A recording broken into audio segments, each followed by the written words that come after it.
मामाचं नाव नामदेव तुकाराम जाधव, ही माझी मुलगी, हिचं नाव धनश्री नामदेव जाधव. ह्या मुलीची अशी परिस्थिती होती की ही 2011 साली 9 महिन्याची असताना हिला हृदयाचा प्रॉब्लेम आला आणि हृदयाचा प्रॉब्लेम आल्यानंतर कधी ती खूप लहान पोर होती का तिचं ते दुखणं पाहून आम्हाला खूप वाईट वाटायचं. म्हणून आम्ही नाही का आणि डॉक्टरकडे गेलो. डॉक्टरकडे गेल्यानंतर नाही का ह्या मुलीचं ऑपरेशन होणार नाही असं सांगितलं. 12 लाख रुपये ह्या मुलीला खर्च सांगितला. तर आमच्याकडं त्यावेळेस परिस्थिती काही नव्हती. एक घरामध्ये राशन आल्यासुद्धा पैसे नव्हते आमच्याकडे. पण अशी अनेक आमदार खासदारांची आम्ही उंबरेच जवळी आणि आम्हाला काही मदत झाली. त्यावेळेस आम्हाला मकरम भाऊची मदत झाली. मकरम भाऊची आमची अशी ओळख झाली का मकरम भाऊ मनसेमध्ये काम करत होते आणि मला वाटलं आता मकरम भाऊ जाऊन बघावं.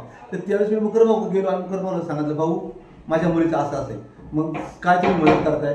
तर माझ्या मकरम भाऊनी माझ्या मुलीसाठी जवळजवळ 25-30 हजाराची रक्कम मदत केली. आणि आज माझी मुलगी काय तर त्यांच्या आशीर्वादाने चांगली. आज माझी मुलगी नवीन आहे, एकदम ठीकठाक आहे.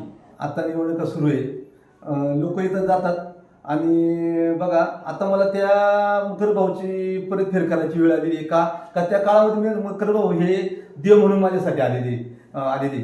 तर मला असं वाटतं का मी तर माझ्या कुटुंबाला सांगणार का मकर भाऊला मतदान करा आणि तुम्ही पण करा, कारण आपला माणूस चांगला पाहिजे.